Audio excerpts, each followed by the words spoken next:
Oh God, don't sit there. Okay. Well, I forgot my brow from this. Oh Hello, my name is Let's push your head back a little bit. There you go. Okay. Hello, my name is Rosa Parks. I was born on February 4th, 1913 in Tuskegee, Alabama. I know you're probably thinking, isn't that where the Civil Rights Movement started?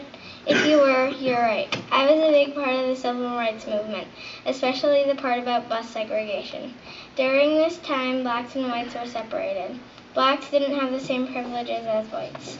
We couldn't drink out of the same water fountains, go to the same bathrooms, or go to the same schools. On buses, whites would get the front, blacks would get the back, and blacks and whites would share the middle.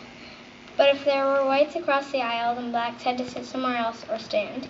If blacks were sitting down and a white person was left standing up, the blacks would have to stand and let the white person sit down. One major event in my life was a bus boycott. It was when all black people walked, took taxis, or rides from friends. No one rode the buses. A second major event in my life was the famous bus ride. It was when I didn't get up for a white person to sit down. I was tired of following bus rules. I wanted a change. A third major event was when I got married. I married a black man named Raymond Parks. We didn't have any children. One accomplishment in my life was when I got my high school diploma. It was very important because at that time, 1930s, only 1 out of 100 black people would graduate from high school in Montgomery. A second accomplishment was when I voted. It was important to me because all blacks couldn't vote unless they paid $16.50 and take a test. It is unfair because whites could vote for free with no test. The third accomplishment was after my boycott, blacks were allowed to ride anywhere they wanted on the bus, not getting up for whites. I was very brave at many times in my life. I was brave when I was little and a white boy named Franklin tried to hit me. I picked up a brick and threatened to throw it at him. I was brave when I was on the bus and said no to James Blake, the bus driver. I did not want to move for a white man to sit.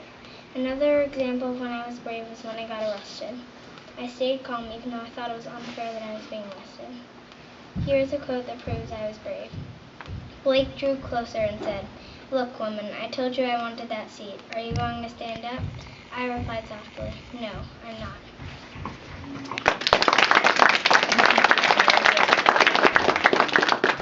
Two compliments for Elise. I love how you do the headband. So, your hair is not showing.